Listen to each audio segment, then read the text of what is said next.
The magic നോവലിലേക്ക് സ്വാഗതം. Rose garden part 3. 2-3 ദിവസം കൂടി കടന്നുപോയി. പഞ്ചമിക്ക് ഊണും ഉറക്കവുമില്ലാത്ത ദിനരാത്രങ്ങളായിരുന്നു.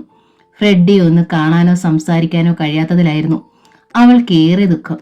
വിവാഹത്തിന് ഇനി 4 ദിവസം കൂടിയുള്ളൂ. അതിനു മുമ്പെങ്കിലും ഫ്രെഡിയെ കണ്ടില്ലെങ്കിൽ മരണത്തിന് മാത്രമേ തന്നെ രക്ഷിക്കാനാവൂ. തന്റെ കല്യാണം ഉറപ്പിച്ച വിവരം തന്റെ കൊച്ചു സായി പറഞ്ഞിട്ടുണ്ടാവില്ല. അറിഞ്ഞിരുന്നെങ്കിൽ എങ്ങനെയും തന്നെ രക്ഷിക്കുമെന്ന് അവൾക്ക് തീർച്ചയായിരുന്നു. പക്ഷേ ഫ്രെഡിയെ എങ്ങനെയാണൊന്ന് കാണുക? ചെറിയമ്മയുടെയും കൊലമരം ശ്രീധരന്റെയും കണ്ണ് തന്റെ മേലാണ്. അവൾ ഫ്രെഡിയെക്കുറിച്ചുള്ള ഓർമ്മകളുമായി കട്ടിലിൽ കിടക്കുമ്പോഴാണ് ദേവൂട്ടി മുറിയിലേക്ക് വന്നത്. ദേവൂട്ടിയുടെ സാന്നിധ്യം അറിഞ്ഞെങ്കിലും പഞ്ചമി കാണാത്ത ഭാവം നടിച്ചു. എന്തുവാടി ഒരൊച്ചയുറക്കം? എഴുന്നേറ്റ് വേഗം ഒരുങ്ങാൻ നോക്ക്. നിനക്ക് കല്യാണ സാരിയൊക്കെ എടുക്കാൻ പോവാ. നിനക്കിഷ്ടമുള്ളത് നീ തന്നെ തിരഞ്ഞെടുക്കാനാ ശ്രീധരൻ പറയുന്നത്. എഴുന്നേര്, ദേവൂട്ടി തെല്ലു മയപ്പെടുത്തി പറഞ്ഞു. പഞ്ചമി രൂക്ഷമായി ദേവൂട്ടി ഒന്ന് നോക്കി. ചെറിയമ്മ അണിഞ്ഞൊരുങ്ങിയാണ് നിൽക്കുന്നത്. ഇത്രയും പ്രായമായിട്ടും 17കാരിയെ പോലെ പൊക്കിൽ ചുഴിയും അടിവയറും മാറിടവും ഒക്കെ പ്രദർശിപ്പിച്ചുള്ള അണിഞ്ഞൊരുക്കൽ കണ്ടപ്പോൾ പഞ്ചമിക്ക് അറപ്പ് തോന്നി. നീ എന്തുവാടി തുറിച്ചു നോക്കുന്നേ? വരുന്നെങ്കിൽ വേഗം വാടി, മീഴിച്ചു നിൽക്കാതെ. ദേവൂട്ടിക്ക് അവളുടെ നോട്ടവും ഭാവവും ഒന്നും ഇഷ്ടപ്പെട്ടില്ല. ഞാൻ വരുന്നില്ല, നിങ്ങളങ്ങ് പോയാ മതി. അവൾ വീണ്ടും തിരിഞ്ഞു കിടന്നു. വേണ്ടെങ്കിൽ വേണ്ടടി, പക്ഷേ വേറെ വല്ല പൂതിയും മനസ്സിൽ വെച്ചോണ്ടാ വരാതിരിക്കുന്നതെങ്കിൽ അത് നടക്കത്തില്ല. ഈ വീടിന് പുറത്ത് പോയെന്ന് ഞാൻ അറിഞ്ഞാലുണ്ടല്ലോ, കൊല്ലും ഞാൻ. ദേവൂട്ടി ശരീരമിളക്കി ചവിട്ടി പുറത്തേക്ക് നടന്നു. അവർ പോയി കഴിഞ്ഞുവെന്ന് മനസ്സിലായപ്പോൾ പഞ്ചമി പിടഞ്ഞെഴുന്നേറ്റു. ചെറിയമ്മയും കൊലമരം ശ്രീധരനും തുണിയെടുക്കാൻ ടൗണിൽ പോയി വരാൻ സമയം കുറെ എടുക്കും. ഫ്രെഡിയെ കാണാനുള്ള സമയമുണ്ട്. അവൾ വേഗം മുഖവും കാലും കഴുകി വന്ന് വേഷം മാറി. ഇവിടെ നടന്ന സംഭവമെല്ലാം കൊച്ചു സാഹിബിനോട് പറയണം. താൻ മരിക്കണോ ജീവിക്കണോ എന്ന് തീരുമാനിക്കേണ്ടത് തന്റെ കൊച്ചു സാഹിബാണ്. അവൾ വേഷം മാറിക്കൊണ്ടിരുന്നപ്പോൾ മുറ്റത്ത് ആരുടെ ശബ്ദം കേട്ടു. ഇവിടെ ആരുമില്ലേ? തിണ്ണയിലെ കട്ടിലിൽ കിടന്ന കേശു തല പൊക്കി നോക്കി. മുറ്റത്ത് നിന്ന ആളെ കേശുവിന് മനസ്സിലായില്ല. ആരാ? മനസ്സിലായില്ലല്ലോ. ഞാൻ പഞ്ചമി ഒന്ന് കാണാൻ വന്നതാ. പഞ്ചമി ഓടി വാതുക്കലെത്തി. ഫ്രെഡി, തന്റെ കൊച്ചു സായിപ്പ്. അവൾ ഒരു നടുക്കത്തിൽ നിന്നുപോയി. ഈശ്വര, അച്ഛൻ ഫ്രെഡിയെ തിരിച്ചറിഞ്ഞാൽ? അവളുടെ നെഞ്ചെടുപ്പിന് വേഗതയേറി. കേശു കട്ടിലിൽ എഴുന്നേറ്റിരുന്നു. നിങ്ങൾ ആരാ? എവിടുന്നാ വരുന്നത്? കേശു ചോദിച്ചു. ഞാൻ ഫ്രെഡി, റോസ് ഗാർഡനിലെ പാപ്പച്ചന്റെ മകനാ. ഫ്രെഡി ശബ്ദം താഴ്ത്തി അറിയിച്ചു. കേശുവിന്റെ ഹൃദയത്തിൽ ആരോ മൂർച്ചയേറിയ ആയുധം കുത്തി ഇറക്കുന്നത് പോലെ തോന്നി. റോസ് ഗാർഡൻ, ചാച്ചി മുത്തശ്ശി, പാപ്പച്ചൻ. തന്റെ കാദംബരിയെ കൊന്ന് മാവിൻ തുമ്പിൽ കെട്ടിത്തൂക്കിയ റോസ് ഗാർഡനിലെ പാപ്പച്ചന്റെ മകൻ. കേശുവിന് സമനില തെറ്റി. അയാൾ പ്രായവും ക്ഷീണവും മറന്നു ഒരു കുതിപ്പിൽ ഫ്രെഡിയുടെ മുന്നിലെത്തി. നീ എന്തിനിവിടെ വന്നടാ ദ്രോഹി? എന്റെ കാദംബരിയെ കൊന്ന് കെട്ടിത്തൂക്കിയതുപോലെ എന്റെ മോളെയും കൊന്ന് കെട്ടിത്തൂക്കാനോ? പറയടാ, പറയാൻ. ഫ്രെഡിയുടെ ഷർട്ടിൽ കുത്തിപ്പിടിച്ച് ഒരു ഭ്രാന്തനെ പോലെ കേശു അലറി. ഒന്നും മനസ്സിലാവാതെ ഫ്രെഡി അന്താളിച്ചു. അരുതേ അച്ഛാ, അരുത്. പഞ്ചമി ഒരു പൊട്ടിക്കരച്ചിലോടെ ഓടിയെടുത്തു. കേശുവിന് പരിസര ബോധം നഷ്ടപ്പെട്ടു. മുന്നിൽ നിൽക്കുന്നത് തന്റെ ശത്രുവിന്റെ മകനാണ്. റോസ് ഗാർഡനിലുള്ള എല്ലാവരും തന്റെ ശത്രുക്കളാണ്. ആ കൊട്ടാരത്തിലെ മണൽ തരികളെയും പുൽക്കൊടികളെയും വെറുക്കുന്നവനാണ് താൻ. പറയടാ, എന്റെ മോളെ കാണാൻ നീ എന്തിനിവിടെ വന്നു? അതോ റോസ് ഗാർഡനിലുള്ള ഏതെങ്കിലും കൊടിച്ചിപ്പട്ടി പറഞ്ഞോ കാദംബരിയുടെ മകളെയും കൊല്ലാൻ? പറയാൻ. കേശുവിന്റെ കുഴിഞ്ഞ കണ്ണുകളിൽ പ്രതികാരത്തിന്റെ തീപ്പന്തങ്ങൾ എരിഞ്ഞു. വർഷങ്ങളോളം നെഞ്ചിനുള്ളിൽ ഒതുക്കി വെച്ച നോവിന്റെയും വേർപാടിന്റെയും പ്രതികാരത്തിന്റെ ഒക്കെ കനലുകൾ ആളിപ്പടരാൻ തുടങ്ങിയിരുന്നു. പ്രകാശം നഷ്ടപ്പെട്ട വയസ്സൻ മിഴികൾക്ക് മുന്നിലെ അവ്യക്ത ചിത്രങ്ങൾ കടന്നു പോവുകയാണ്. തന്നെയും പഞ്ചമിയെയും അനാഥമാക്കിയ ആ ദുർദിനങ്ങൾ, മരണത്തെ ഭയന്നുള്ള കാദംബരിയുടെ അവസാനത്തെ കരച്ചിൽ. എന്നെ കൊല്ലരുതേ, എന്റെ മോൾക്ക് പെറ്റമ്മയില്ലാതാക്കരുതേ, എന്റെ മോളെ കണ്ട് കൊതി തീരും മുമ്പേ എന്നെ കൊല്ലരുതേ. അവകാശം ചോദിച്ച് ഞാൻ ഒരിക്കലും ഈ പടി ചവിട്ടില്ല. ഞാനും എന്റെ മോളും കേശുവേട്ടനും ഈ നാട് വിട്ട് എവിടെങ്കിലും പോയി ജീവിച്ചോളാം. എന്നെ കൊല്ലല്ലേ. ആ കരച്ചിൽ, ആ പിടച്ചിൽ കേശു വല്ലാതെ കിതച്ചു. പറയടാ ചെറ്റെ, എന്റെ മോളെയും കൊല്ലാനാണോ നീ വന്നത്? സത്യം പറയാതെ നിന്നെ ഞാൻ വിടില്ല. അയാൾ ഫ്രെഡിയുടെ നെഞ്ചിൽ ഇരു കൈകളും കൂട്ടിപ്പിടിച്ച് ഇടിച്ചുകൊണ്ടിരുന്നു. ഫ്രെഡി നിശ്ചലം നിന്നതേയുള്ളൂ. അരുതച്ച, കൊച്ചു സായിപ്പിനെ ഒന്നും ചെയ്യരുത്. കൊച്ചു സായിപ്പ് പാവമാ. പഞ്ചമി കരച്ചിലോടെ കേശുവിന്റെ കയ്യിൽ കടന്നു പിടിച്ചു. വേണ്ട, പൊടുന്നനെ ഫ്രെഡ് ശബ്ദിച്ചു. റോസ് ഗാർഡനിലുള്ളവർ പഞ്ചമിയുടെ അച്ഛനോട് മാപ്പർഹിക്കാത്ത എന്തേലും തെറ്റ് ചെയ്തിട്ടുണ്ടെങ്കിൽ എന്നെ ശിക്ഷിച്ചോട്ടെ. ചാച്ചി മുത്തശ്ശിയുടെ സൗന്ദര്യ പരമ്പരകൾക്ക് വേണ്ടി ഞാൻ ആ ശിക്ഷ ഏറ്റുവാങ്ങിക്കൊള്ളാം. ഫ്രെഡിയുടെ ശബ്ദം ചിലമ്പിച്ചിരുന്നു. അതേടാ, മാപ്പർഹിക്കാത്ത തെറ്റാടാ എന്റെ ഈ കുഞ്ഞിനോട് റോസ് ഗാർഡനിലുള്ള ചെകുത്താന്മാര് ചെയ്തത്. എന്റെ മോൾക്ക് അവളുടെ അമ്മയെ തിരിച്ചു തരാൻ നിനക്കൊക്കെ പറ്റുവോടാ? കേശുവിന്റെ കണ്ണുകൾ രണ്ട് തടാകങ്ങളായി. പഞ്ചമിയുടെ അച്ഛൻ ഏതോ ദുരൂഹതയുടെ കെട്ടഴിക്കുകയാണെന്ന് ഫ്രെഡിക്ക് മനസ്സിലായി. റോസ് ഗാർഡന്റെ അകമുറികളിൽ ഒളിഞ്ഞു കിടക്കുന്ന ഏതോ രഹസ്യത്തിന്റെ താക്കോലുമായിട്ടാണ് ഇയാൾ നിൽക്കുന്നത്. അതറിയാനുള്ള ആകാംക്ഷയായിരുന്നു ഫ്രെഡിക്ക്. ഇയാളുടെ നാവിൻ തുമ്പിൽ നിന്ന് വീഴുന്ന വാക്കുകൾ ഒരുപക്ഷേ റോസ് ഗാർഡനെ പിടിച്ചുലച്ചേക്കാം. ഫ്രെഡി കാതോർത്തു. പക്ഷേ അവനെ അമ്പരപ്പിച്ചിട്ട് നോണം പൊടുന്നനെ കേശു ഫ്രെഡിയുടെ കാൽക്കലേക്ക് കുഴഞ്ഞു വീണു. എന്റെ മോളെയെങ്കിലും നിങ്ങൾ കൊല്ലരുതേ. പകരം ഇതാ എന്നെ കൊന്നോളൂ. എന്റെ പഞ്ചമിയും കൂടി പോയാൽ എനിക്ക് ആരുമില്ലാതാവും. അയാളുടെ കണ്ണുനീർ വീണ് ഫ്രെഡിയുടെ കാൽപാത നനഞ്ഞു. പഞ്ചമി ഒരു തളർച്ചയിൽ നിന്നു. ഫ്രെഡി കേശുവിന്റെ ഇരു ചുമലുകളിലും പിടിച്ചുയർത്തി. എന്തായി കാണിക്കുന്നത്? കേശു മനം തൊന്ന് കരയുകയായിരുന്നു. നിങ്ങൾ പറയുന്നതൊന്നും എനിക്ക് മനസ്സിലായില്ലെങ്കിലും അതിലെന്തൊക്കെയോ സത്യങ്ങളുണ്ടെന്ന് എനിക്കറിയാം. എന്നെങ്കിലും ഒരിക്കൽ ഞാനത് അറിയുകയും ചെയ്യും. പക്ഷേ ഒരപേക്ഷ എനിക്കുള്ളൂ. പഞ്ചമിയെ കൊലമരം ശ്രീധരന് വിവാഹം ചെയ്ത് കൊടുക്കരുത്. ഈ പെൺകുട്ടിയുടെ ഹൃദയം പൊട്ടിയുള്ള കരച്ചിൽ കാണാനുള്ള ശക്തി ഇല്ലാത്തത് കൊണ്ടാ പറയുന്നത്. പഞ്ചമിക്ക് അത്ഭുതമായി. ഇതൊക്കെ ഫ്രെഡി എങ്ങനെ അറിഞ്ഞു? നേരിൽ കണ്ടിട്ട് ദിവസങ്ങളായിരിക്കുന്നു. അപ്പോൾ താൻ അറിയാതെ തന്റെ കാര്യങ്ങളെല്ലാം കൊച്ചു സായിപ്പ് അറിയുന്നുണ്ട്. സ്നേഹിക്കുന്ന മനസ്സുകളുടെ ഒരുമയാണത്. അവൾ നിറനയനങ്ങളോടെ അവനെ നോക്കി. ഫ്രെഡിയുടെ കണ്ണുകളിലും നനവ് പടരുന്നത് അവൾ കണ്ടു. ആ കണ്ണുകളിൽ അനശ്വര സ്നേഹത്തിന്റെ ദിവ്യ ജ്യോതി തിളങ്ങുന്നത് അവൾ അറിഞ്ഞു. ആ നെഞ്ചിനുള്ളിൽ സ്നേഹമന്ത്രണങ്ങൾ ഉരുക്കഴിയുന്നത് അവൾ കേട്ടു. വീണ്ടും ഫ്രെഡിയിൽ നിന്ന് ഇടറി വീഴുന്ന വാക്കുകൾ. പഞ്ചമിയെ ഒന്ന് കാണാനാ ഞാൻ വന്നത്. പിന്നെ ഈ കല്യാണം നടത്തരുതെന്ന് പഞ്ചമിയുടെ അച്ഛനോട് അപേക്ഷിക്കാനും. ഞാൻ പൊയ്ക്കോട്ടെ. മറുപടിക്ക് കാത്തു നിൽക്കാതെ അവൻ നടക്കാൻ തുടങ്ങിയതും കേശു വിളിച്ചു. നിൽക്ക്. ഫ്രെഡ് തിരിഞ്ഞു നിന്നു. മേലിൽ ഇവിടെ വരരുത്. എന്റെ മകളെ കാണുകയും വരുത്. അവളെ ആർക്ക് കെട്ടിച്ചു കൊടുക്കണമെന്ന് റോസ് ഗാർഡനിലുള്ളവരല്ല തീരുമാനിക്കുന്നത്. ഞാനാ കേശു, അവളുടെ അപ്പൻ. അയാളുടെ വാക്കുകൾക്ക് ഈർച്ചവാളിന്റെ മൂർച്ചയായിരുന്നു. എന്റെ തീരുമാനമല്ല ഞാൻ പറഞ്ഞത്. അപേക്ഷയാ, യാചനയാ. മറ്റാരേക്കാളും പഞ്ചമിയുടെ മനസ്സ് നന്നായിട്ട് അറിയാവുന്നത് കൊണ്ടാ ഇങ്ങനൊരു അപേക്ഷയുമായി ഞാനിവിടെ വന്നത്. എന്നെ തെറ്റിദ്ധരിക്കരുത്. ഫ്രെഡിയുടെ വിറയാർന്ന സ്വരം. പോ എന്റെ മുമ്പീന്ന്. റോസ് ഗാർഡനിലുള്ള ഒന്നിനെയും എനിക്ക് കാണണ്ട. ഭ്രാന്ത് വരും. ഭ്രാന്ത് വന്നാൽ വെട്ടി എരിഞ്ഞ് കളയും ഞാൻ. റോസ് ഗാർഡനിലുള്ള ഒന്നിനെയും ഞാൻ ജീവനോടെ വെച്ചിക്കില്ല. പൊക്കോ, പോകാൻ. കേശു ആക്രോശിച്ചു. പിന്നെ അയാൾ തളർച്ചയോടെ കട്ടിലിലേക്ക് വീണു. ഒരു നിമിഷം കൂടി അവിടെ നിന്നിട്ട് ഫ്രെഡി നടന്നു. ഒരിക്കൽ പോലും തിരിഞ്ഞു നോക്കാതെ. ഇടവഴിയിലേക്ക് ഇറങ്ങിയതും പഞ്ചമിയുടെ തേങ്ങൽ കേട്ടു. മുന്നോട്ട് നടന്ന അവന് ആ കരച്ചിൽ കേട്ട് തിരിഞ്ഞു നോക്കാതിരിക്കാൻ കഴിഞ്ഞില്ല. കൊച്ചു സായിപ്പേ, ഒരു മന്ത്രണം. കരയണ്ട, എല്ലാം ഞാൻ അറിഞ്ഞു. അച്ഛൻ അങ്ങനെയൊക്കെ പറഞ്ഞതിൽ വിഷമിക്കരുത്. ഒത്തിരി നൊമ്പരങ്ങളുമായി നടക്കുന്ന ആളാ എന്റെ അച്ഛൻ. അവൾ ഒരു തേങ്ങലോടെ പറഞ്ഞു. അച്ഛൻ അങ്ങനെയൊക്കെ പറഞ്ഞതിൽ എന്നോട് ദേഷ്യം തോന്നരുത്, വെറുക്കരുത്. എന്റെ പഞ്ചവർണ്ണക്കിളിയെ വെറുത്താൽ ആ നിമിഷം ഈ ഫ്രെഡി ഉണ്ടാവില്ല. മരിച്ചു എന്ന് കരുതണം. അവനൊന്ന് നിർത്തിയിട്ട് തുടർന്നു. പഞ്ചമിയെ ഒന്ന് കാണാൻ, ഒന്ന് ആശ്വസിപ്പിക്കാൻ ഒത്തിരി ശ്രമിച്ചതാ. ഇന്നിപ്പോ പഞ്ചമിയുടെ ചെറിയമ്മയും ശ്രീധരനും എവിടേക്കോ പോകുന്നത് കണ്ടതുകൊണ്ടാ വന്നത്. ഞാൻ എന്താ കൊച്ചു സായിപ്പേ ചെയ്യേണ്ടത്? മരിക്കണോ അതോ ജീവിക്കണോ? 3-ാം തീയതിയെ കല്യാണം. കൊച്ചു സായിപ്പ് എന്നെ രക്ഷിച്ചില്ലെങ്കിൽ ഞാൻ മരിക്കും. സത്യം, 1000 സത്യം. അവൾ വിങ്ങി വിതുമ്പി പൊട്ടി. പഞ്ചമി ധൈര്യമായിട്ടിരിക്കെ. ഫ്രെഡിയുടെ പെണ്ണിനെ ഈ ലോകത്തിൽ ആരും തട്ടിയടിക്കില്ല. ഞാനതിന് സമ്മതിക്കില്ല.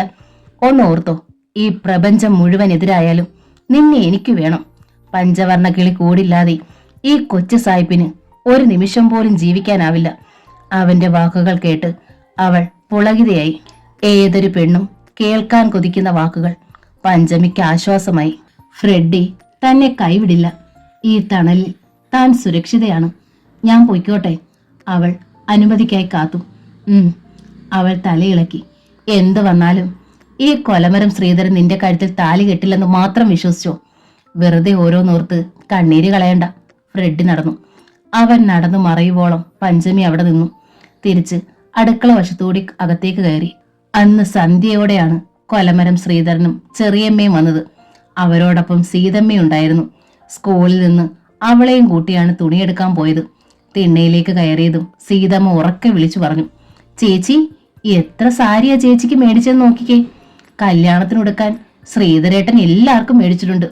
പുതിയ പാവാടയും ബ്ലൗസും കിട്ടിയപ്പോ പെണ്ണിന്റെ ഒരു ഇളക്കം കണ്ടില്ലേ? ദേവൂട്ടി ചെറിയ കൊഞ്ചലോടെ പറഞ്ഞു. ഇനിയിപ്പോ പാവാടയും ബ്ലൗസും പോരെന്നാ തോന്നുന്നത്. സീതമ്മയുടെ പ്രായത്തിൽ കവിഞ്ഞ മാറിടത്തിലും അരക്കെട്ടിലുമൊക്കെ കണ്ണോടിച്ചുകൊണ്ട് കൊലമരം ശ്രീധരൻ അർത്ഥം വെച്ച് പറഞ്ഞു. ഷോ, ഒന്ന് പതുക്കെ പറ. ദേവൂട്ടി അവന്റെ കയ്യിൽ നുള്ളി. അവർ വന്നറിഞ്ഞിട്ടും പഞ്ചമി പുറത്തേക്ക് ഇറങ്ങി വന്നതേയില്ല.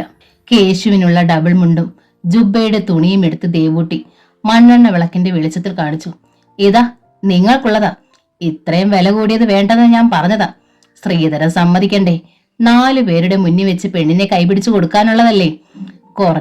കുറഞ്ഞതിട്ടാ ശ്രീധരന് നാണക്കേടാണത്രേ. അതും പറഞ്ഞ് ദേവൂട്ടി ശരീരമിളക്കി ചിരിച്ചു. കള്ളനും പിടിച്ചുപറിക്കാരനുമായ ഇയാൾക്ക് നാണവും മാനവും ഉണ്ടോന്ന് ഓർത്തപ്പോൾ പഞ്ചമിക്ക് പുച്ഛം തോന്നി.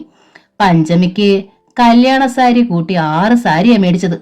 കുറഞ്ഞതൊന്നുമല്ല, എല്ലാം വില കൂടിയതാ. സാരികൾ ഓരോന്നും കട്ടിലേക്ക് ദേവൂട്ടി ഇട്ടിട്ട് പറഞ്ഞു. കേശു അനങ്ങാതെ കിടന്നതേയുള്ളൂ. രാത്രിയിൽ നോക്കിയാൽ ഭംഗി കാണത്തില്ലിക്ക, രാവിലെ നോക്കാം. കൊലമരം ശ്രീധരൻ അകത്തേക്ക് കയറി. അകത്തേക്ക് കയറുന്നതിനിടയിൽ വാതുക്കൽ നിന്ന സീതമ്മയെ മുട്ടിയൊരുമാൻ അവൻ മറന്നില്ല. അവളുടെ ശരീരത്തിന്റെ കൊഴുപ്പും മിനുപ്പവും ഒക്കെ ഇന്നാണ് അവൻ ശ്രദ്ധിച്ചത്. കുറച്ചുകൂടെ പരുവമാകട്ടെ എന്ന് അവൻ മനസ്സിൽ പറയുകയും ചെയ്തു. ആദ്യം പഞ്ചമി തന്റെ ഭാര്യയാകട്ടെ, പിന്നെ സ്വാതന്ത്ര്യത്തോടെ ഇവിടെ വരാം. ഈ വീട്ടിലൊരു അധികാരമുണ്ടായാൽ എല്ലാം തന്റെ കാൽ ചുവട്ടിലാകും. അവൻ കണക്ക് കൂട്ടി. പിറ്റേ ദിവസം രാവിലെ ശ്രീധരനാണ് സാരികളൊക്കെയായി പഞ്ചമിയെ വിളിച്ചത്. പക്ഷേ പഞ്ചമി അത് കേട്ടതായി പോലും നടിക്കാതെ മുറിക്കുള്ളിൽ ഇരുന്നതേ ഉള്ളൂ. ദേഷ്യം ഉള്ളിലൊതുക്കി അവൻ മുറിക്കുള്ളിലേക്ക് കയറി ചെന്നു. ഇതാ എന്റെ സെലക്ഷൻ എങ്ങനെയുണ്ടെന്ന് നോക്കിക്കേ. എല്ലാം 1000-ന് മുകളിലുള്ളതാ. കല്യാണ സാരിക്ക് 3500. അവൻ ഗമയിൽ പറഞ്ഞു.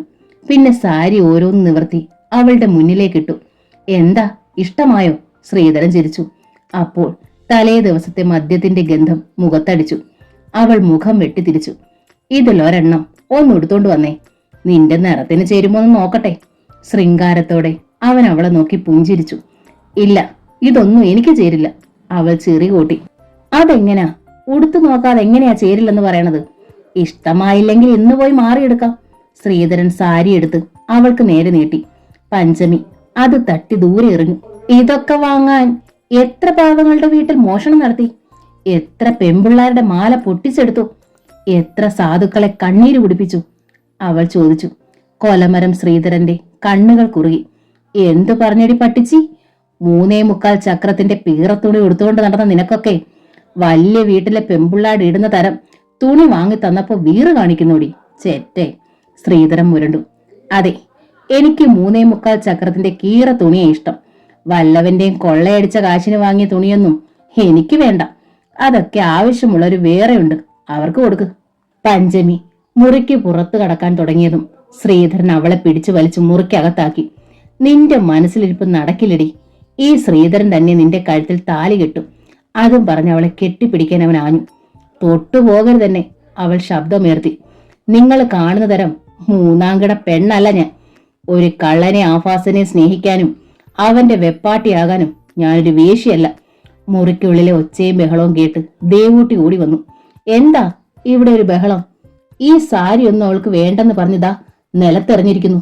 ഇതൊക്കെ വാങ്ങിയത് വല്ലവന്റെയും പിടിച്ചു പറിച്ചിട്ടാണെന്ന്. ശ്രീധരൻ തീക്ഷ്ണമായി പഞ്ചമിയെ നോക്കി.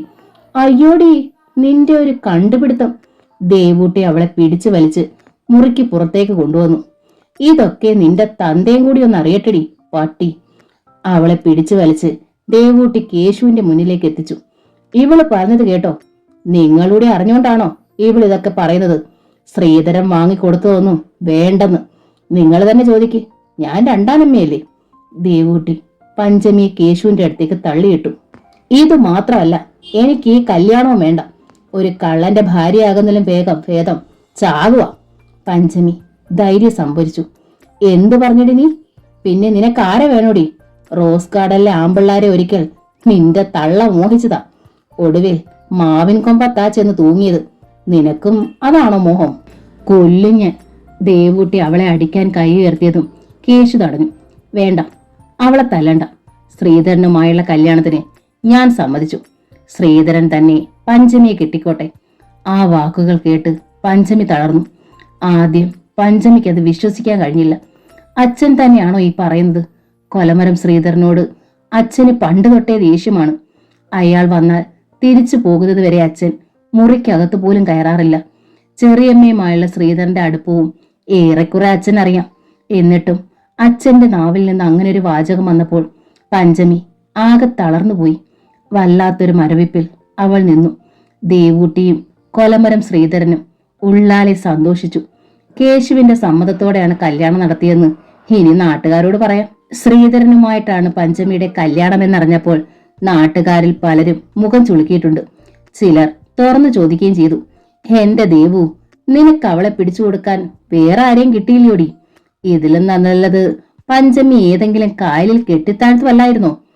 അതല്ലേ കുറച്ച് വിഷം വാങ്ങിച്ചു കൊടുക്ക്. അത് കുടിച്ചില്ലേ കൊലമരം ശ്രീധരനെ കൊണ്ട് കല്യാണം കഴിപ്പിക്കുമെന്ന് പറഞ്ഞാൽ മതി. അവള് സന്തോഷത്തോടെ അത് കുടിച്ചോണല്ലോ. ശ്രീധരൻ എന്താ കുഴപ്പം? അവനാണല്ലെന്നുണ്ടോ? സംശയമാണെങ്കിൽ ഒരു രാത്രി അവന്റെ കൂടെ ചെന്ന് കടന്നു നോക്ക്. മച്ചി അല്ലെങ്കിൽ 10ാം മാസം അവൻ പെറിയിച്ചു തരും. ദേവൂട്ടിയുടെ മറുപടി അതായിരുന്നു. അതോടെ പലരും ചോദ്യങ്ങളിൽ നിന്ന് പിന്മാറി. ദേവൂട്ടിയുടെ നീളമുള്ള നാക്കിന് മുന്നിൽ തോൽക്കാതിരിക്കുന്നത് പാലുകാരി ദാക്ഷായണി ചേച്ചി മാത്രമായിരുന്നു. അവന് കൂട്ടുകിടക്കാൻ നീയുള്ളപ്പോ ഞങ്ങൾ എന്തിനാടി വരുന്നത്? നിനക്ക് മേലാതാകുമ്പോ നിന്റെ മകള് സീതമ്മ പരുവപ്പെട്ടു വരുമല്ലോ. പിന്നെന്താ? ദാക്ഷായണി ചേച്ചി പിന്നെയും പുലമ്പി. അതെങ്ങനാ? കേശുവിന് നട്ടല് വേണ്ടേ? അതല്ലേ ഈ ആലോചന വന്നപ്പോ തന്നെ നിന്നെ ആ എംബോക്കെയും അടിച്ചു പുറത്താക്കില്ലായിരുന്നോ? ഇനിയിപ്പോൾ ഒരു പട്ടിയും തന്റെ നേരെ കുരയ്ക്കത്തില്ല. ആരുടെ മുന്നിലും തല ഉയർത്തി നിൽക്കാം. ഇപ്പോഴെങ്കിലും ഇങ്ങേർക്ക് നല്ല ബുദ്ധി തോന്നിയല്ലോ. എനിക്ക് സമാധാനമായി. ശ്രീധര, ഇങ്ങേര് പറഞ്ഞത് നീ കേട്ടോ? ദേവൂട്ടി തൊട്ടു പിന്നിൽ നിൽക്കുകയായിരുന്ന ശ്രീധരനോട് ചോദിച്ചു. കേട്ടു. എല്ലാവരുടെയും സന്തോഷത്തോടെ പഞ്ചമിയുടെ കഴുത്തിൽ താലി കെട്ടണമെന്നായിരുന്നു എന്റെ ആഗ്രഹം. ഏതായാലും അത് സാധിച്ചു. ശ്രീധരൻ ആരും കാണാതെ ദേവൂട്ടി കണ്ണടച്ച് കാണിച്ചു.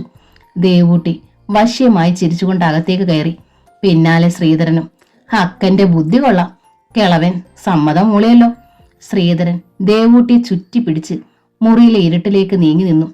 അതിനെനിക്കൊരു പ്രത്യേക സമ്മാനം തരണം, അവനോടൊട്ടി നിന്ന് ദേവൂട്ടി കാതിൽ പറഞ്ഞു. അതിനെന്താ, ഇപ്പൊ തന്നെ തരാലോ. അതും പറഞ്ഞ് അവൻ ദേവൂട്ടി കെട്ടിപ്പുണർന്നു. ഇപ്പൊ ഒന്നും വേണ്ട, രാത്രി ആവട്ടെ. ദേവൂട്ടി പിന്മാറി. ദേവൂട്ടിയുടെ അധരപുടങ്ങളിൽ അമർത്തി ചുംബിച്ചിട്ട് അവൻ മുറിക്ക് പുറത്തേക്ക് കടന്നു. പഞ്ചമി അപ്പോഴും ഒന്ന് ചലിക്കാൻ പോലും ആകാതെ അതേ നിൽപ്പായിരുന്നു. അവളുടെ നെഞ്ചകം നീറിപ്പുകഞ്ഞു. പഞ്ചമി. ഒടുവിൽ എപ്പോഴോ കേശു ശബ്ദം താഴ്ത്തി വിളിച്ചു. അവൾ ഒരു ഓർമ്മ തെറ്റുപോലെ കേശുവിനെ നോക്കി. അവളുടെ മിഴികളിൽ നിന്ന് നീർച്ചാലുകൾ കൂലം കുത്തി ഒഴുകുകയായിരുന്നു. ഞാൻ അറിഞ്ഞുകൊണ്ടാണ് ഈ കല്യാണത്തിന് സമ്മതം മൂളിയത്. ആരെയും ഭയന്നിട്ടല്ല. നിന്റെ കല്യാണം എത്രയും പെട്ടെന്ന് നടത്തണമെന്ന് ഇപ്പോൾ എനിക്കാണ് വാശി. അത് മാത്രം നീ അറിഞ്ഞാ മതി. പോരാ, അച്ഛൻ അറിഞ്ഞുകൊണ്ട് തന്നെ എന്നെ അറവുശാലയിലേക്ക് പറഞ്ഞയക്കുന്നത് എന്തിനാണെന്ന് എനിക്ക് അറിയണം. അതറിയാതെ ഞാൻ പോകില്ല. ജീവിതത്തിൽ ആദ്യമായി പഞ്ചമി അച്ഛന് നേരെ സംസാരിച്ചു. കൊലമരം ശ്രീധരൻ ചെകുത്താനാണെന്ന് ഞാൻ മറന്നിട്ടില്ല. അയാളുടെ അടുത്ത് ചെല്ലരുതെന്നും അച്ഛൻ എന്നെ കൂടെ വിലക്കിയതും ഞാൻ മറന്നിട്ടില്ല. ഇപ്പോൾ അതേ അച്ഛൻ തന്നെയാണ് അയാളുമായിട്ടുള്ള കല്യാണത്തിന് സമ്മതിച്ചിരിക്കുന്നത്. അതിന്റെ കാരണം എനിക്കറിയണോ അച്ഛാ? അവളുടെ ശബ്ദം വല്ലാതെ വിറച്ചു. കേശുവിന്റെ മനസ്സിൽ തലേ ദിവസത്തെ സംഭവം തിളച്ചു മറിയുകയായിരുന്നു.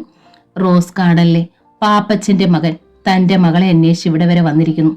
വരാനിരിക്കുന്ന വൻ ദുരന്തത്തിന്റെ മണിമുഴക്കമാണത്. ചെറുപ്പത്തിന്റെ രക്തത്തിളപ്പിൽ പലതും മോഹിച്ചേക്കാം. ഒരിക്കലും എത്തിപ്പിടിക്കാനാവില്ലെന്നറിഞ്ഞിട്ടും ആകാശച്ചെരുവിലെ നക്ഷത്രങ്ങളെ പോലും കൈപ്പിടിയിൽ ഒതുക്കാൻ ആശിച്ചെന്ന് വരാം. പാടില്ല. കാദംബരിയുടെ മകൾ അർഹിക്കാത്തതൊന്നും ആഗ്രഹിക്കരുത്. എത്തിപ്പിടിക്കാനാവാത്തതിലൊന്നും കൈക്കുമ്പിൽ നീട്ടരുത്. ഒരിക്കൽ കാദംബരിയും പലതും മോഹിച്ചതാണ്. റോസ് ഗാർഡനിലെ അകത്തളങ്ങളിൽ ഇന്നും കാദംബരിയുടെ കണ്ണുനീര് മാഞ്ഞിട്ടുണ്ടാവില്ല. പലതും മോഹിച്ചതിന് അവൾക്ക് കിട്ടിയ ശിക്ഷ വളരെ വലുതായിരുന്നു. സ്നേഹിച്ചവരെ എല്ലാം തനിച്ചാക്കിയിട്ട് കടന്നുപോയ കാദംബരിയുടെ കാൽപ്പാടുകളിൽ ചവിട്ടി നടന്നു നീങ്ങാൻ പഞ്ചമിയെ താൻ അനുവദിക്കില്ല. നാടൊട്ടുക്ക് ഭാര്യമാരുള്ള ജയിലിൽ നിന്നിറങ്ങാൻ നേരമില്ലാത്ത ഒരു കള്ളനോടൊപ്പം എന്തിനാണ് അച്ഛ എന്നെ പറഞ്ഞയക്കുന്നത്?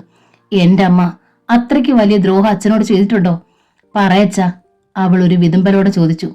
കേശുവിന്റെ ഓർമ്മ ചിന്നിച്ചിതറി. അയാൾ നിസ്സഹായതയോടെ മകളെ നോക്കി. മകളോട് പറയാനാവാത്ത പലതും നെഞ്ചിൽ കിടന്ന് വീർപ്പ് മുട്ടി. പഞ്ചമി ലോകത്താരെ മോഹിച്ചാലും റോസ് ഗാർഡനിലെ പാപ്പച്ചന്റെ മകനെ മോഹിക്കാൻ പാടില്ല. അതുമാത്രമേ താനും ആഗ്രഹിക്കുന്നുള്ളൂ. സമാന്തര രേഖകൾ കൂട്ടിമുട്ടണമെന്ന് വാശി പിടിക്കുന്നത് ബുദ്ധിശൂന്യതയാണ്. എല്ലാം നഷ്ടപ്പെട്ടവളെ പോലെ പഞ്ചമി അയാളുടെ കാൽപാദങ്ങളിൽ കുമ്പിട്ടിരുന്ന് വിങ്ങിപ്പൊട്ടി. ഇതിലും എത്രയോ നല്ലതാണച്ചാ അമ്മയുടെ ലോകത്തേക്ക് അച്ഛന്റെ കൈകൊണ്ട് തന്നെ എന്നെ യാത്ര അയക്കുന്നത്. അങ്ങനെ ചെയ്താൽ അമ്മ പോലും അച്ഛനെ ശപിക്കില്ല. ഇതിപ്പോ മോളെ പഞ്ചമി, എന്നോട് നീ ഒന്നും ചോദിക്കരുത്. ഞാൻ പറയില്ല. പറയാൻ എനിക്കാവില്ല. ഒന്നു മാത്രം നീ ഓർത്തോളൂ. സ്നേഹക്കുറവ് കൊണ്ടല്ല അച്ഛൻ ഇങ്ങനൊന്നും ചെയ്യുന്നത്. നിന്റെ അമ്മ മരിച്ചതിന് ശേഷം ഈ അച്ഛൻ ജീവിച്ചതുപോലെ നിന്നെ ഓർത്തിട്ട. ആരുമില്ലാത്ത അനാഥയായി നീ ജീവിക്കരുതെന്ന് കരുതിയിട്ട്. പറഞ്ഞതും കേശു സർവ്വ നിയന്ത്രണങ്ങളും മറ്റു കരഞ്ഞു. പാവാട തുമ്പുയർത്തി കണ്ണു തുടച്ച് മെല്ലെ അവൾ എഴുന്നേറ്റു. പിന്നെ അകത്തെ മുറിയിലേക്ക് നടന്നു. അവരുടെ സംസാരം ഒളിഞ്ഞു നിന്ന് കേട്ട ദേവൂട്ടിക്ക് സമാധാനമായി. കേശുവേട്ടൻ സ്വന്തം മനസ്സാലെയാണ് ശ്രീധരനും പഞ്ചമിയും തമ്മിലുള്ള കല്യാണത്തിന് സമ്മതിച്ചെന്ന് ദേവൂട്ടിക്ക് മനസ്സിലായി. ശ്രീധരന്റെ കയ്യിലുള്ള പണം കണ്ടപ്പോൾ കേശുവേട്ടന്റെ കണ്ണും മഞ്ഞളിച്ചിട്ടുണ്ടാവും. പക്ഷേ ദേവൂട്ടിയുടെ ചിന്ത പോയത് മറ്റൊരു വഴിക്കാണ്. ഈ സ്ഥലവും വീടും പഞ്ചമിയുടെ പേരിലാണ്. അവൾ തന്നെയും സീതമ്മയെ ഇറക്കി വിട്ടാൽ പടിയിറങ്ങുകയല്ലാതെ മറ്റു മാർഗവും ഇല്ല. വേറെ ആരെങ്കിലും പഞ്ചമിയെ കല്യാണം കഴിച്ചാൽ അങ്ങനെ സംഭവിക്കുമെന്ന് ഉറപ്പാണ്. കൊലമരം ശ്രീധരനാകുമ്പോൾ ഒരിക്കലും അവൻ തന്നെ ഇറക്കി വിടില്ല. അവന് താൻ കൊടുത്ത ചൂടും ചൂരും അത്ര പെട്ടെന്ന് മറക്കാൻ ശ്രീധരന് കഴിയില്ല. പലപ്പോഴും അവൻ പറയാറുള്ളത് ദേവൂട്ടി ഓർത്തു. എത്ര പെണ്ണിന്റെ അടുത്ത് ചെന്നാലും അക്കനോടുള്ള ആസക്തി ഓരോ ദിവസവും കൂടി വരിക. കേശുവേട്ടനെ എങ്ങനെയും തട്ടിയിട്ട് അക്കന്റെ കൂടെ ജീവിതകാലം മുഴുവൻ കഴിഞ്ഞാലോന്നാ ഞാൻ ആലോചിക്കുന്നത്. അതെ, തനിക്കും ശ്രീധരനെ മറക്കാനാവില്ല. കാരിരുമ്പിന്റെ കരുത്തും യാകാശത്തിന്റെ വേഗതയുമുള്ള പുരുഷനാണ് കൊലമരം ശ്രീധരൻ. ഏത് സ്ത്രീയും കൊതിക്കുന്ന ശക്തി. ശരി, ശ്രീധരനോടൊപ്പം ജീവിച്ചാൽ പണത്തിനും ബുദ്ധിമുട്ടുണ്ടാകില്ല. തന്റെയും മകളെയും അടിച്ചിറക്കാൻ ശ്രീധരൻ മതി. താൻ പറഞ്ഞാൽ അവൻ എന്തും ചെയ്യും. പിന്നെ ഈ വീടും സ്ഥലവും തനിക്കും സീതമ്മയ്ക്കും മാത്രം അവകാശപ്പെട്ടതാണ്. ദേവൂട്ടി സന്തോഷത്താൽ മതിമറന്നു. സീതമ്മയെ ആരുടെയെങ്കിലും കയ്യിലേൽപ്പിച്ചാൽ തനിക്കും ശ്രീധരനും ആരെയും ഭയക്കാതെ മരണം വരെ ജീവിക്കാം. ആ ചിന്തയോടെയാണ് ദേവൂട്ടി ശ്രീധരന്റെ മുറിയിലേക്ക് ചെന്നത്. പഞ്ചമിക്കും അന്ന് ഉറക്കമില്ലാത്ത രാത്രിയായിരുന്നു. കൊലമതം ശ്രീധരന്റെ ഭാര്യയാകുന്നതിനെക്കുറിച്ച് അവൾക്ക് ചിന്തിക്കാൻ പോലും കഴിയുമായിരുന്നില്ല.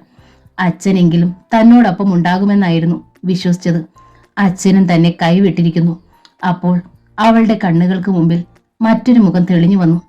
ഫ്രെഡി, തന്റെ കൊച്ചു സായിപ്പ്. പഞ്ചമി, ധൈര്യമായിട്ടിരിക്കെ.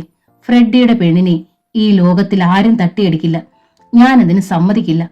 ഒന്ന് ഓർത്തോളൂ, ഈ പ്രപഞ്ചം മുഴുവൻ എതിർത്താലും നിന്നെ എനിക്ക് വേണം. പഞ്ചവർണ്ണക്കിളി കൂടെയില്ലാതെ ഈ കൊച്ചു സായിപ്പിന് ഒരു നിമിഷം പോലും ജീവിക്കാനാവില്ല. ഫ്രെഡിയുടെ വാക്കുകൾ അവൾക്ക് പ്രചോദനമായി. അതെ, തന്റെ കൊച്ചു സായിപ്പ് തന്നെ ഒരിക്കലും കൈവെടിയില്ല.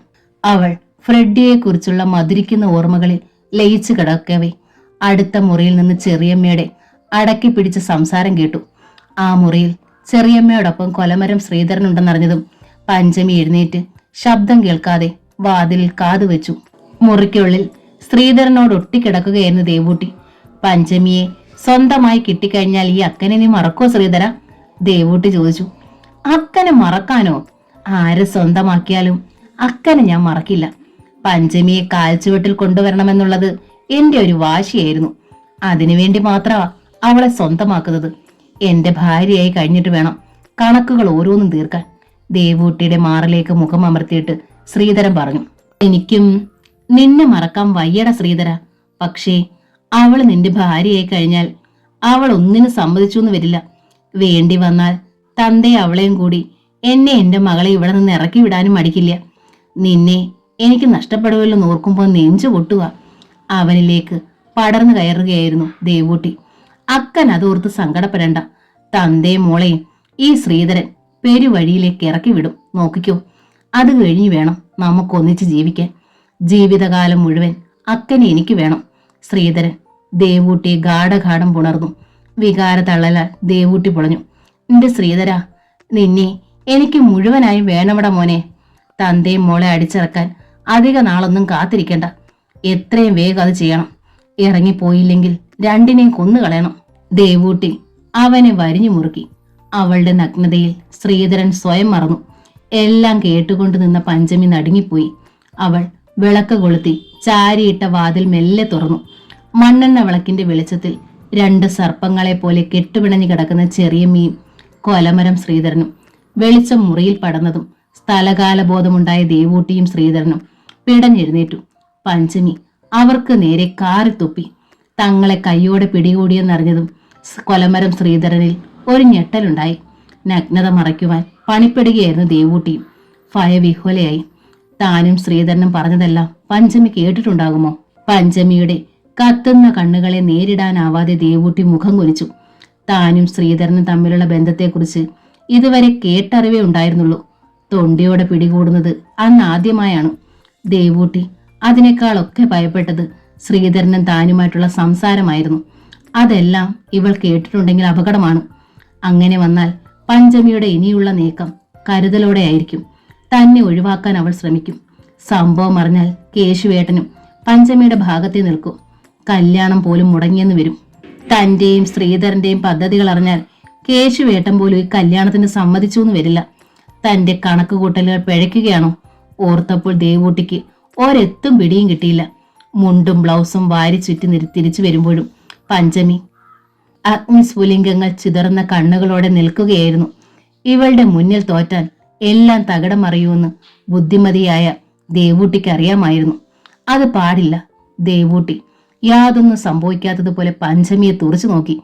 എന്തോ നാടി പാതിരാത്രിക്ക് എഴുന്നള്ളിയത്? ഉറക്കം വരുന്നില്ലേ? വല്ല ഹരിനാമകീർത്തനവും പോയിരുന്നു ചൊല്ല്.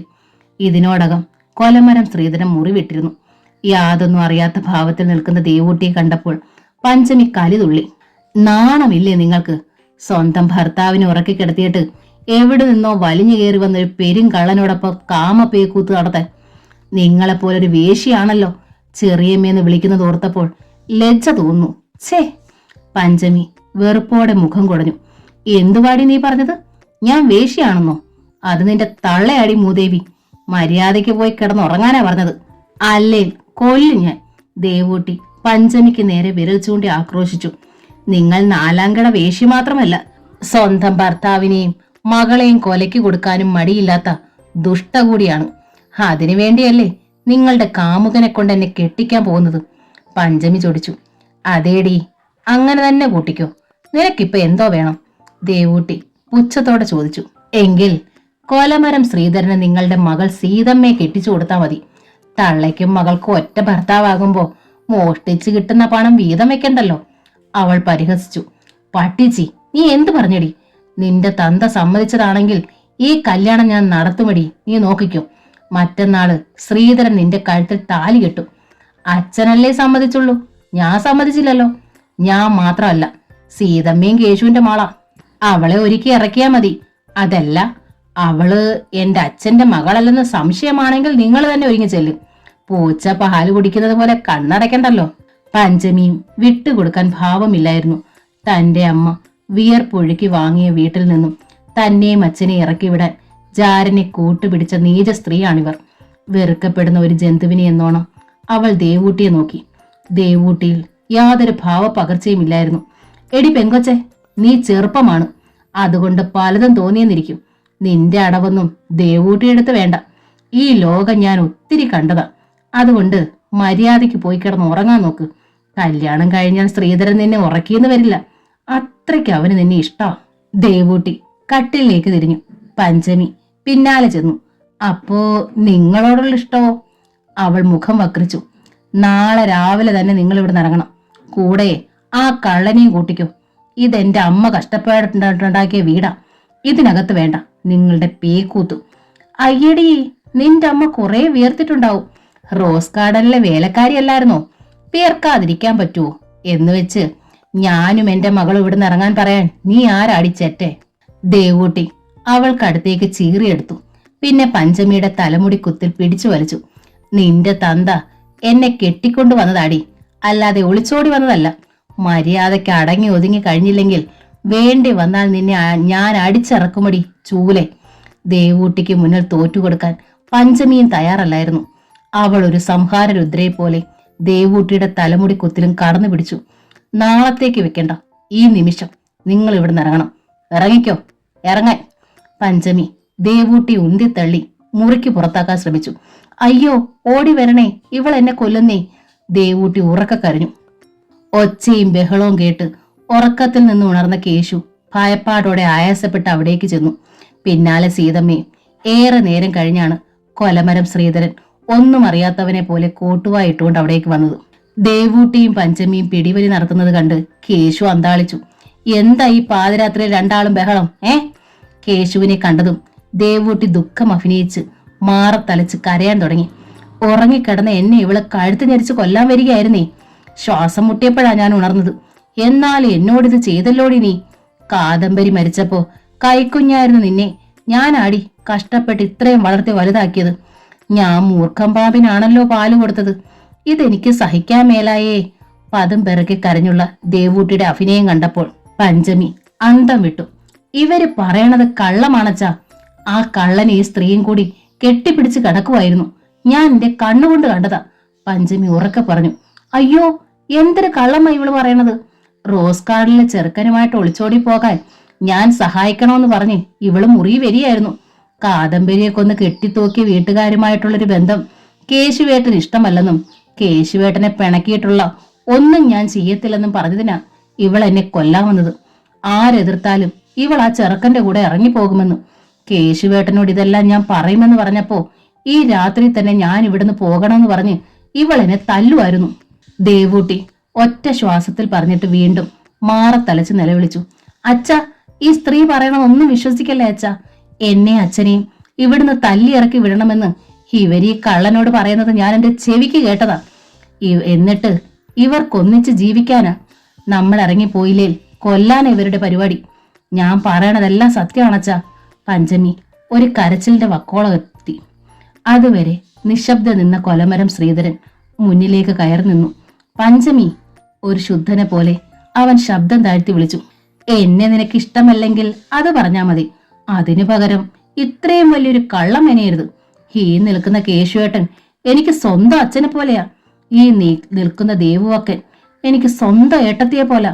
എന്നിട്ടും മനസാക്ഷി കുത്തില്ലാതെ വൃത്തികെട്ട ഈ കള്ളക്കഥയൊക്കെ പറയാൻ നിനക്ക് എങ്ങനെ കഴിഞ്ഞു പഞ്ചമി? അവൻ സങ്കടം അഭിനയിച്ചുകൊണ്ട് പിന്നെ കേശുവിന് നേരെ തിരിഞ്ഞു.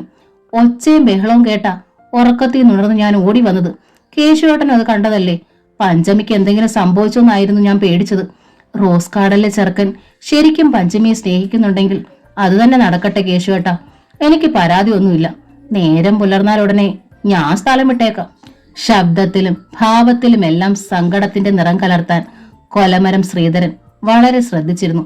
അപ്പോഴേക്കും ദേവൂട്ടിയുടെ ഊഴമായി. ഇവള് തല്ലി ഇറക്കി വിടുന്നതിന് മുമ്പ് ഞാനും എന്റെ മോളും എങ്ങോട്ടെങ്കിലും പോയേക്കാം.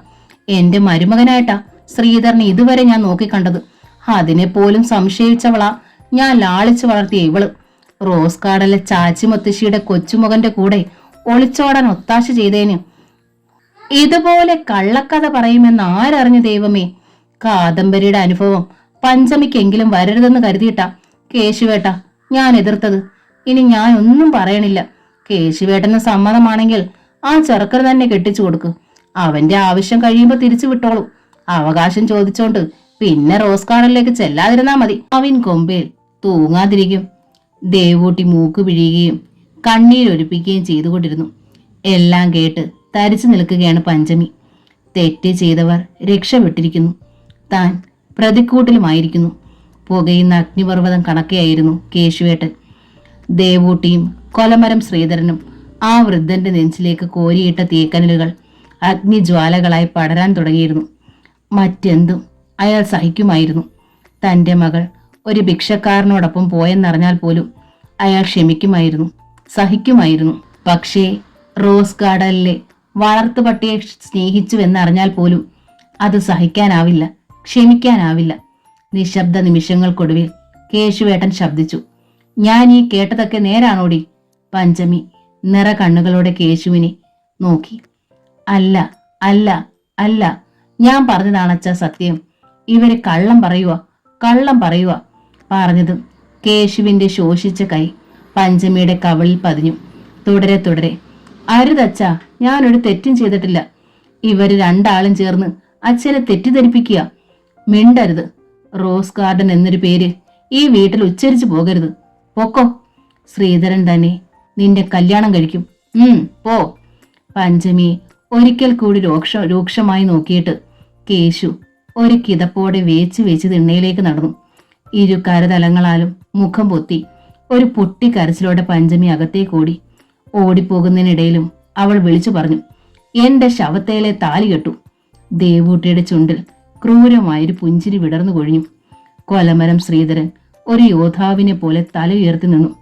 കൊലമരം ശ്രീധരനും പഞ്ചമിയും തമ്മിലുള്ള വിവാഹം അടുത്തുള്ള ക്ഷേത്രത്തിൽ വെച്ച് ഒരു താലികെട്ട് മാത്രമേ ചടങ്ങായിട്ടുള്ളൂ. അയലത്ത് താമസിക്കുന്നവരൊന്നും ചടങ്ങിൽ പങ്കെടുക്കില്ലെന്നറിയാമായിരുന്നു. വീട്ടിൽ നിന്ന് ക്ഷേത്രത്തിലേക്ക് പോകാൻ ശ്രീധരൻ ഒരു കാർ ഏർപ്പാടാക്കിയിരുന്നു. പുലർച്ചെ തന്നെ ദേവൂട്ടിയും സീതമ്മയും കേശുവും ഒക്കെ കുളിച്ച് പുതുവസ്ത്രങ്ങൾ അണിഞ്ഞു തയ്യാറായി. കോലമരം ശ്രീധരൻ ഒരു നവവരന്റെ ഭാവത്തോടെ കാറും പ്രതീക്ഷിച്ചു മുറ്റത്ത് നിന്നു.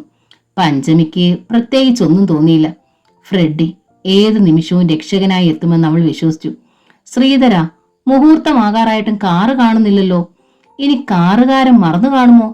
നീ വഴിയിലോട്ടറന്ന് ഇറങ്ങിച്ചെന്ന് നോക്കിക്കേ. ദേവൂട്ടി ധൃതി കൂട്ടി. അഡ്വാൻസ് കൊടുത്തതല്ലേ, അവര് വരുവക്ക.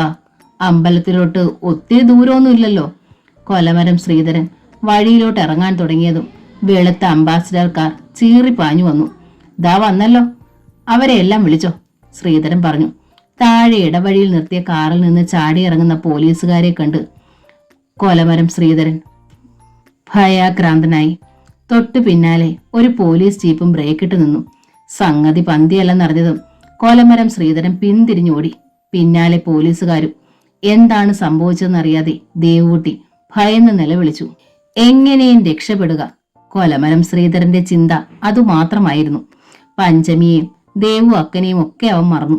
പോലീസിന്റെ കയ്യിലകപ്പെട്ടാൽ ഇത്രയും നാൾ ഒളിച്ചു നടത്തിയിട്ടുള്ള ഇടിക്ക് പുറമെ ഒളിവിൽ കഴിഞ്ഞപ്പോൾ നടത്തിയ മോഷണങ്ങളെല്ലാം തെളിയിക്കുകയും ചെയ്യും. ജയിലിൽ പോകുന്നതിന് മുമ്പ് പഞ്ചമി ഒരു നിമിഷമെങ്കിലും തനിക്ക് സ്വന്തമായി വേണം. ദേവു അക്കൻ തരുന്ന സ്വർഗീയ സുഖം കിട്ടിയില്ലെങ്കിലും ആരും തൊടാത്ത പനിനീർപ്പൂവാണ് പഞ്ചമി. ഒരു നിമിഷമെങ്കിലും അവളെ അനുഭവിക്കണമെന്നുള്ളത് തന്റെ വാശിയാണ്. അതിനു മുമ്പ് പിടിക്കപ്പെട്ടാൽ പഞ്ചമി തനിക്ക് നഷ്ടമാകും. റോസ് ഗാർഡനിലെ സായിപ്പ് ചെക്കൻ തനിക്ക് മുമ്പേ അവളുടെ വിലപ്പെട്ടതെല്ലാം അപഹരിച്ചെന്നിരിക്കും. പെണ്ണുങ്ങൾ കൊതിക്കുന്ന എല്ലാ യോഗ്യതകളും ഉള്ളവനാണവൻ. രക്ഷപ്പെടാൻ നോക്കണ്ട ശ്രീധര, മര്യാദയ്ക്ക് പിടിതരുന്നതാ നല്ലത്, പോലീസുകാർ വിളിച്ചു പറഞ്ഞു. സാറേ, ഒരു 2 ദിവസം കഴിഞ്ഞു വാ, പുഷ്പം പോലെ ഞാൻ നിന്നു തരാം. ഇന്ന് ആദ്യരാത്രി ആഘോഷിക്കേണ്ട കല്യാണ ചെറുക്കനാ സാറേ ഞാൻ, അതും നല്ല റോസാപ്പൂ പോലുള്ള ഒന്നിനെ. ഓട്ടത്തിനിടയിലും അയാൾ വിളിച്ചു പറഞ്ഞു. ഞങ്ങളെ കൂടുതൽ കഷ്ടപ്പെടുത്തിയാലുണ്ടല്ലോ നായിന്റെ മോനെ, പിന്നൊരിക്കലും നീ ആദ്യരാത്രി എന്നല്ല ഒരു രാത്രിയും ഘോഷിക്കത്തില്ല. പോലീസുകാർ സർവശക്തിയും എടുത്ത് ശ്രീധരന്റെ പിന്നാലെ പാഞ്ഞു. ദേവൂട്ടിക്ക് പോലീസുകാർ വന്നതിന്റെ രഹസ്യം മനസ്സിലായി തുടങ്ങിയപ്പോഴേക്കും ആദ്യമുണ്ടായ ഭയം വിട്ടുമാറിയിരുന്നു. ഏതേലും മോഷണ കേസുമായി ബന്ധപ്പെട്ടാണ് അവർ വന്നിരിക്കുന്നത്. കൊലമരം ശ്രീധരനും അതൊന്നും പ്രശ്നമല്ലെന്നറിയാം. പഞ്ചമിയുമായിട്ടുള്ള കല്യാണം നടന്നു കഴിഞ്ഞിട്ടായിരുന്നെങ്കിൽ ദേവൂട്ടിക്ക് സങ്കടമില്ലായിരുന്നു. ഇങ്ങനെ എത്രയെത്ര മോഷണ കേസുകളിലായി ശ്രീധരൻ ജയിലിൽ പോയിരിക്കുന്നു. ജയിലിൽ നിന്നിറങ്ങും വഴി മോഷണം നടത്തിയിട്ടേ വീട്ടിൽ തിരിച്ചെത്തുകയുള്ളൂ. പക്ഷേ ഒന്നു മാത്രം എത്ര ആലോചിച്ചിട്ടും ദേവൂട്ടിക്ക് മനസ്സിലായില്ല. കൊലമരം ശ്രീധരൻ ഇവിടെയുണ്ടെന്ന് പോലീസുകാർ എങ്ങനെ അറിഞ്ഞു? ആരെങ്കിലും ഒറ്റിയതാകുമോ? പഞ്ചമിയോട് സ്നേഹമുള്ള നാട്ടുകാരെങ്കിലും? ദേവൂട്ടി പഞ്ചമിയെ തെരഞ്ഞു. അവൾ അവിടെ എങ്ങും ഉണ്ടായിരുന്നില്ല. നീ രക്ഷപ്പെട്ടെന്ന് കരുതണ്ടടി. നിന്നെ സ്വന്തമാക്കാൻ വേണ്ടി പോലീസിനെയല്ല പട്ടാളത്തെ വേണമെങ്കിലും അവൻ വെട്ടിച്ചിവിടെ വരും. ദേവൂട്ടി പിറുപിറുത്തു. തിണ്ണയിലെ പടിയിൽ തളർന്നിരിക്കുകയാണ് കേശു. പോലീസിനെ കണ്ട് ആ വൃദ്ധൻ ഭയന്നുപോയി. വല്ല അടിപിടി കേസും വല്ലതുമായിരിക്കും. അതല്ലേൽ കള്ളക്കേസ്. അവൻ കാശുണ്ടാക്കുന്നതിൽ ഒത്തിരി അസൂയക്കാരുണ്ട്. എന്തിന് പഞ്ചമി അവൻ കല്യാണം കഴിച്ചാൽ നമ്മൾ രക്ഷപ്പെടുന്നതിൽ ഇവിടെ ഉള്ളവർക്ക് തന്നെ ചില്ലറ കണ്ണുകടിയാണോ? കേശുവേട്ടൻ വിഷമിക്കണ്ട. നീ കൂടി വന്നാൽ കല്യാണം വേറൊരു ദിവസത്തേക്കാക്കണം. അത്രയല്ലേ ഉള്ളൂ. ശ്രീധരൻ തന്നെ ഇവളെ കെട്ടിക്കോളും. കേശുവിനെ സന്തോഷിപ്പിക്കാൻ എന്നോണം ദേവൂട്ടി പറഞ്ഞു. പഞ്ചമിക്ക് സന്തോഷം അടക്കാനായില്ല. മരണത്തിൽ നിന്ന് തലനാരിഴയ്ക്കാണ് താൻ രക്ഷപ്പെട്ടിരിക്കുന്നത്. കൃത്യസമയത്ത് തന്നെ പോലീസ് വരണമെങ്കിൽ ഇതിനു പിന്നിൽ ആരെങ്കിലും കൈകളുണ്ടോ? അവളുടെ ചിന്ത മുഴുവൻ അതായിരുന്നു. ഫ്രെഡിയുടെ പെണ്ണിനെ ഈ ലോകത്തിൽ ആരും തട്ടിയെടുക്കുകയില്ല. താനതിന് സമ്മതിക്കില്ല. ഒന്നോർത്തോ, ഈ പ്രപഞ്ചം മുഴുവൻ എതിർത്താലും നിന്നെ എനിക്ക് വേണം. ഫ്രെഡിയുടെ വാക്കുകൾ. തന്റെ കൊച്ചു സായിപ്പ് തന്നെയല്ലേ ഇപ്പോൾ രക്ഷകനായി വന്നത്? അവൾ 1000 പ്രാവശ്യം സ്വയം ചോദിച്ചു. കൊച്ചു സായിപ്പ് ആയിരുന്നെങ്കിൽ അവൾ അങ്ങനെ ആശിച്ചു. എങ്കിൽ ആ സ്നേഹത്തിന് ആകാശത്തോളം വലിപ്പമുണ്ടായിരുന്നു, ഭൂമിയോളം ഉറപ്പുണ്ടായിരുന്നു. അപ്പോഴേക്കും മുറ്റത്ത് ആരുടെയൊക്കെ ഉച്ചത്തിലുള്ള ശബ്ദം കേട്ടു. ഇങ്ങോട്ട് മാറി നിലടാ പട്ടി കഴിവരടാ മോനെ. ഒരു പോലീസുകാരൻ കൊലമരം ശ്രീധരന്റെ പെടലിക്കൊന്നു കൊടുത്തു. അവൻ വേച്ചുപോയി. എടോ, തന്റെ മകളെ ആയിരുന്നോടോ ഇന്നിവന് കല്യാണം കഴിച്ചു കൊടുക്കാനിരുന്നത്? കേശുവിനാടായി ഇൻസ്പെക്ടർ ചോദിച്ചു. അസ്തപ്രജ്ഞനായി തളർന്നിരുന്ന കേശു മെല്ലെ തലയിളക്കി. ഈ റാസ്കൽ ആരാണെന്നും എന്താണെന്നും അന്വേഷിക്കാതാണോടോ കല്യാണം തീരുമാനിച്ചത്? അതോ കയറ് പൊട്ടിച്ച് നടക്കുന്ന സൈസായിരുന്ന മോള്? കേശു അപമാന ഭാരത്താൽ മുഖം കുനിച്ചിരുന്നതേ ഉള്ളൂ. വിളിക്കടോ അവളെ. അത് കേട്ടതും വാതിൽ പലകയിൽ മറഞ്ഞു നിന്ന പഞ്ചമി തിണ്ണയിലേക്ക് ഇറങ്ങി വന്നു. സബ് ഇൻസ്പെക്ടർ അവളെ ആപാത ചൂട നോക്കി. ശാലിന സുന്ദരിയായ ഈ പെണ്ണിനെയാണോ മോഷ്ടാവും കല്യാണ വീരനുമായ കൊലമരം ശ്രീധരന് കല്യാണം കഴിച്ചു കൊടുക്കാനിരുന്നത്?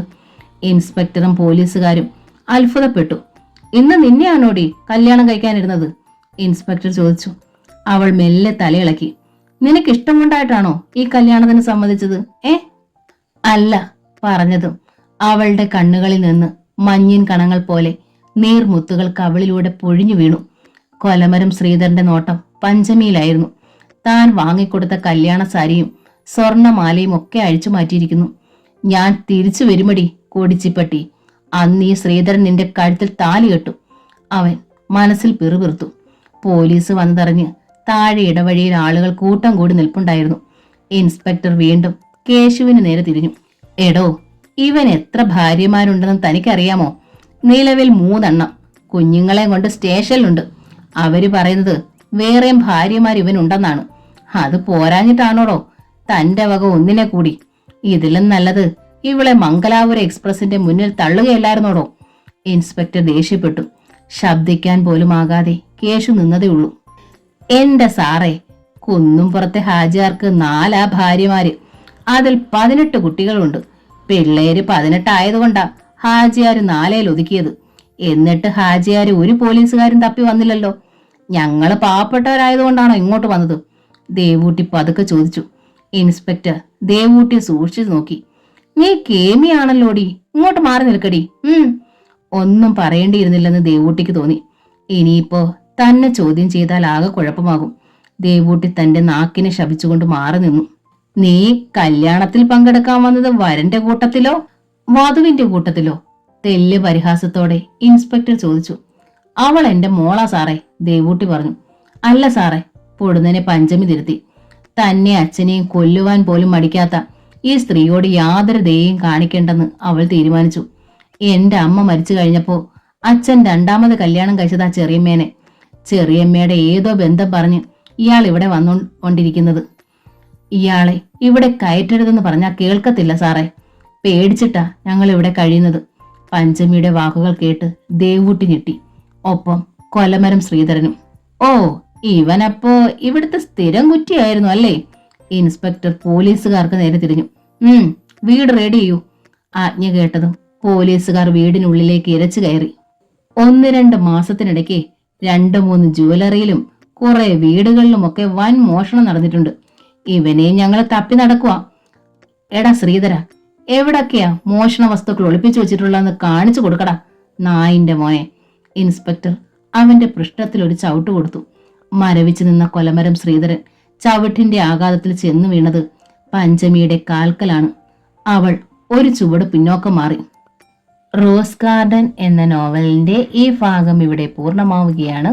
ഈ നോവൽ നിങ്ങൾക്ക് ഇഷ്ടമായെങ്കിൽ ലൈക്ക് ചെയ്ത്, ഷെയർ ചെയ്ത്, സബ്സ്ക്രൈബ് ചെയ്യണേ. താങ്ക്